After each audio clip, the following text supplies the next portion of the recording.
I'm Vanessa Cole, co-founder of Cole Climb Builders, and our mission is to provide affordable new homes for families in need. I'm Katrina Icasa, founder of Icasa Company, and our mission is to rehab homes for affordable home buyers. We're friends, moms, entrepreneurs, and lovers of all things real estate. By the way, we're both licensed realtors with a passion to educate on buying and investing in real estate.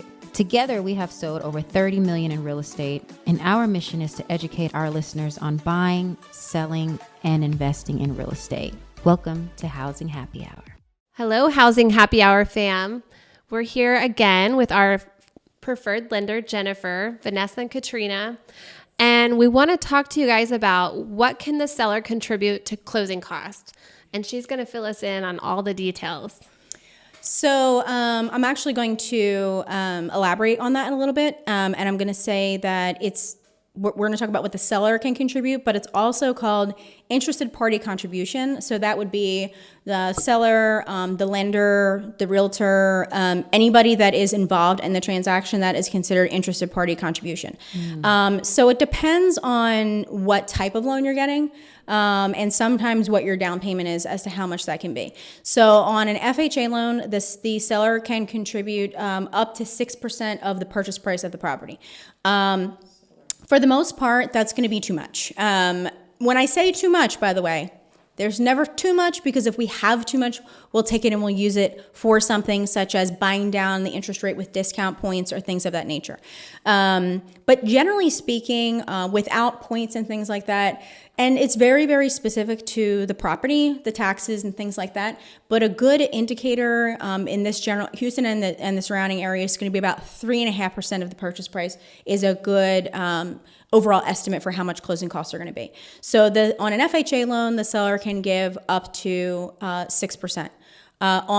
On a USDA loan, they can give the same. By the way, a USDA loan is a rural housing loan. So around here, we're not going to have things like that, but there are some outlying areas, Baytown and like areas out there that do have USDA eligible properties. So they can also get up to 6%. On a conventional loan, it depends on how much. And I'm gonna go to my chart. How much the down payment is. So if your down payment is up to between 3%, which is the minimum on a conventional loan, to 10%, the seller can give 3%. If it's between 25% and 10%, the seller can give 6%. And if it's over 25%, the seller can give 9%. I don't really know what situation would ever dictate a seller giving 9% in closing costs, especially if you're putting down 25%, but still, it can be done. Okay. On a VA loan, the seller can give an unlimited amount of seller assist. And that is a very, very little known piece of information, and it's a myth when they say, the seller can only give 4%. The seller can give only 4% of certain costs. It's rare that those certain costs would ever exceed that 4%. And there's other things that don't have a limit on it. So a lot of people, they just see that 4%. Remember, that's what they think it is for VA, but there actually is not a limit on that. So that is, like I said, and that's called interested party contribution, meaning anybody that's involved in the transaction, including the seller. So that's how it works with all those different loan types. That's good to know. That's good to know as a realtor and how we can help our buyer.